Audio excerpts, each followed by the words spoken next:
നമസ്കാരം. വയനാട് മുണ്ടക്കയിലും ചുരുൾമലയിലുമെല്ലാം ഉരുൾപൊട്ടിയപ്പോൾ പ്രകൃതി തന്നെ കലിതുള്ളി, പ്രകൃതിയുടെ രൗദ്രഭാവം, പ്രകൃതി വയനാട് പോലെയുള്ള അതിസുന്ദരമായ പ്രദേശത്ത് പ്രകൃതി ഉറഞ്ഞു തുള്ളിയപ്പോൾ നമ്മൾ എല്ലാം തന്നെ കണ്ടത് ഉരുൾപൊട്ടലിലും മണ്ണിടിച്ചിലുമെല്ലാം ജീവൻ നഷ്ടപ്പെട്ട അനേകായിരം പേരെയാണ്. അതിൽ കുറേ പേർക്ക് അനാഥരായി, കുറേ പേർക്ക് ഉറ്റവരെയും ഉടയവരെയും കുടുംബത്തിൽ മൊത്തം ഉരുൾപൊട്ടൽ എടുത്തുകൊണ്ടങ്ങ് പോയി. ഇതിനെല്ലാം ഏറ്റവും പ്രധാനപ്പെട്ട കാരണം ആരാണെന്ന് ചോദിച്ചു കഴിഞ്ഞാൽ ഒറ്റ ഉത്തരമേ ഉള്ളൂ: മാറി മാറി കേരളം ഭരിക്കുന്ന സംസ്ഥാന സർക്കാർ. ബ്രിട്ടീഷുകാർ വയനാട് ജില്ലയിൽ കാപ്പി തോട്ടത്തിന് വേണ്ടി മാത്രമായിട്ട് ഉപയോഗിച്ചിരുന്ന മണ്ണാണ് സംസ്ഥാന സർക്കാരിൻ്റെത്. അതായത് പാർട്ടി ഭരിക്കാൻ തുടങ്ങിയപ്പോൾ മുതൽ അവിടെ മൊത്തത്തിൽ മാറി. പിന്നെ ഉയർന്നു വന്നത് വലിയ വലിയ ഫ്ലാറ്റുകൾ, വലിയ വലിയ റിസോർട്ടുകൾ, വലിയ വലിയ 5 സ്റ്റാർ ഹോട്ടലുകൾ പോലെ ഒരു ടൂറിസം മേഖലയാക്കി വയനാട് ജില്ലയെ മാറ്റിയതാണ്. മണ്ണറിഞ്ഞു വേണം വിത്തിടാൻ എന്നൊരു ചൊല്ലുണ്ട്. അതല്ല വയനാട്ടിൽ നടന്നത്. വോട്ട് പേടിച്ച്, അല്ലെങ്കിൽ മുസ്ലിമുകളുടെ വോട്ട് പേടിച്ച്, വൻ ഭൂരിപക്ഷത്തിന്റെ ഒരു വോട്ടുകൾ പേടിച്ചിട്ട് പല പാർട്ടിക്കാരും കണ്ണടച്ചു പല മുതലാളിമാർക്ക് വേണ്ടി. പക്ഷെ അതിലൊക്കെ നഷ്ടമായത് അവിടെ ജീവിച്ചവർക്ക് വേണ്ടിയാണ്. തിരുവനന്തപുരത്തേക്ക് വരുമ്പോൾ, അതായത് കേരളത്തിൽ വരുമ്പോൾ, ഏറ്റവും കൂടുതൽ എല്ലാ വർഷവും ശക്തമായ മഴ പെയ്യുമ്പോൾ കടലാക്രമണം പേടിച്ച് തീരദേശവാസികൾ നെഞ്ചത്ത് തീക്കനലിട്ടതുപോലെ ഇരിക്കുമെങ്കിൽ ശക്തമായ മഴ വരുമ്പോൾ വയനാട്, മലപ്പുറം, കോട്ടയം, കോഴിക്കോട് തുടങ്ങിയ ജില്ലകളിലൊക്കെ ജനങ്ങളുടെ മനസ്സിൽ ആദിയാണ്. ഏത് നിമിഷവും ഉരുൾപൊട്ടലുണ്ടാകാം, അല്ലെങ്കിൽ ഏത് നിമിഷവും മണ്ണിടിച്ചിലുണ്ടാകാം. ഒരു ദുരന്തം അവരെ മാടി മാടി വിളിക്കുന്നു എന്നതിൽ അവർക്ക് ഉറപ്പാണ്.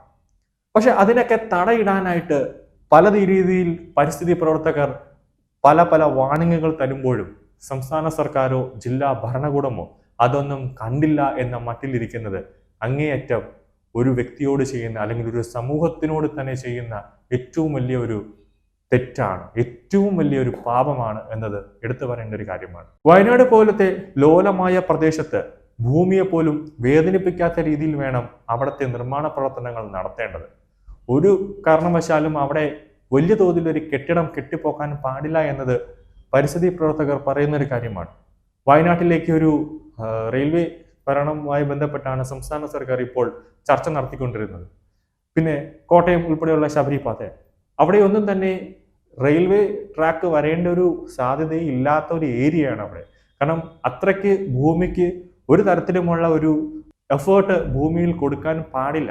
അങ്ങനെ കൊടുത്തതിന്റെ ഒരു പരിണാമമാണ് വയനാട് ഉൾപ്പെടെയുള്ള സ്ഥലങ്ങളിൽ ഇപ്പോൾ ഒരു പ്രശ്നമുണ്ടായത്. നിലവിൽ ഏറ്റവും ഒരു പ്രധാന വാർത്ത എന്ന് പറയുന്നത് സുരേഷ് ഗോപിക്ക് നേരെ സോഷ്യൽ മീഡിയയിൽ ഒരു സൈബർ ആക്രമണം ഇപ്പോൾ ചെറിയ തോതിലുണ്ട്. അതായത് സുരേഷ് ഗോപി അവിടെ വയനാട്ടിലേക്ക് ഒന്നും ചെയ്തില്ല, വയനാട്ടിലേക്ക് സുരേഷ് ഗോപി എത്തിയില്ല എന്നൊക്കെ ഉള്ളത്. പക്ഷേ 2019 സുരേഷ് ഗോപി രാജ്യസഭ MP ആയിരുന്നപ്പോൾ അതിനു മുന്നേ എടുത്തു പറയേണ്ട ഒരു കാര്യമുണ്ട്.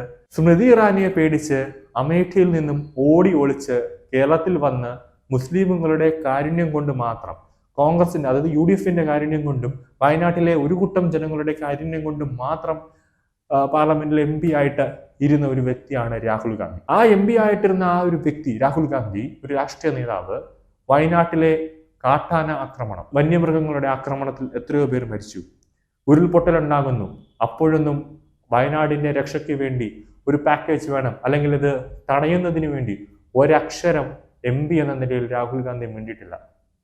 വയനാട്ടിലെ ഏറ്റവും കൂടുതലുള്ള ആദിവാസികൾ, അവരുടെ ഒരു ഉന്നമനത്തിന് വേണ്ടി, അല്ലെങ്കിൽ അവരെ സമൂഹത്തിന് മുമ്പ് ഉന്നതിയിലേക്ക് കൊണ്ടുവരുന്നതിന് വേണ്ടി ഒരു പദ്ധതിയും രാഹുൽ ഗാന്ധി ആവശ്യപ്പെട്ടിട്ടില്ല എന്ന് അടുത്തിടെയാണ് അനുരാഗ് ഠാക്കൂർ തന്നെ ലോക്സഭയിൽ വ്യക്തമാക്കിയ ഒരു കാര്യമാണ്. പക്ഷേ സുരേഷ് ഗോപി എങ്ങനെയല്ല. അദ്ദേഹം വയനാട്ടിന് വേണ്ടി തന്നെ MP എന്ന നിലയിൽ പാർലമെന്റിൽ അദ്ദേഹം ശബ്ദിച്ചു. അതിനുവേണ്ട നടപടികൾ അദ്ദേഹം കൈക്കൊണ്ടു, മന്ത്രിമാരെ ചെന്ന് കണ്ടു. കൂടാതെ തന്നെ അദ്ദേഹത്തിന്റെ മകളുടെ ഒരു ട്രസ്റ്റ് ഉണ്ട്, സുരേഷ് ഗോപി ലക്ഷ്മി ഇൻസ്റ്റിറ്റ്യൂട്ട് ട്രസ്റ്റ്. ആ ട്രസ്റ്റിന്റെ പേരിൽ വയനാട്ടിലെ ആദിവാസികൾക്ക് തന്നെ വലിയ തോതിൽ അദ്ദേഹം ഒരു സഹായം ചെയ്തു കൊടുത്തു എന്നത് എടുത്തു പറയേണ്ട കാര്യമാണ്. അപ്പോൾ വിമർശിക്കുമ്പോൾ കാര്യം അറിഞ്ഞ് വേണം ഒരാളെ വിമർശിക്കാൻ. അല്ലാതെ നിങ്ങളുടെ തറ രാഷ്ട്രീയത്തിന് വേണ്ടി മാത്രം വെറുതെ ഒരാളെ ഇങ്ങനെ സോഷ്യൽ മീഡിയയിൽ അല്ലെങ്കിൽ പൊതുമധ്യത്തിൽ അപമാനിക്കുന്ന രീതിയിലേക്ക് കമന്റുകൾ വരികയോ അല്ലെങ്കിൽ പോസ്റ്റ് വരികയോ ചെയ്യരുത്. അദ്ദേഹം ഒരു കേന്ദ്ര സഹമന്ത്രിയാണ്. അപ്പോൾ അദ്ദേഹം ഇത്രയും ദിവസം വരാതിരുന്നത് അദ്ദേഹം പനിയായിട്ട് ആശുപത്രിയിൽ അഡ്മിറ്റ് ആയിരിക്കുന്ന ഒരു അവസ്ഥയാണ്.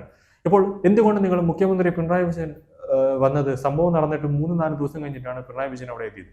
എന്തുകൊണ്ട് പിണറായി വിജയന് നേരെ ഒരു ചോദ്യം നിങ്ങൾ ഉന്നയിക്കുന്നില്ല? അപ്പോൾ BJP ആണ്, അല്ലെങ്കിൽ അവർക്കെതിരെ നിങ്ങൾ ചോദ്യങ്ങൾ ഉന്നയിക്കുന്നത്? അതല്ല. ഏത് പാർട്ടി എന്നതല്ല ഇവിടെ ഏറ്റവും പ്രധാനം. ഒരു സമൂഹത്തിന് വേണ്ടി, അല്ലെങ്കിൽ ഒരു രാജ്യത്തിന് വേണ്ടി, ഒരു ജനതയ്ക്ക് വേണ്ടി എന്ത് ചെയ്യുന്നു, അതാണ് അവിടെ ഏറ്റവും കൂടുതൽ പ്രധാനം കൽപ്പിക്കുന്നത്.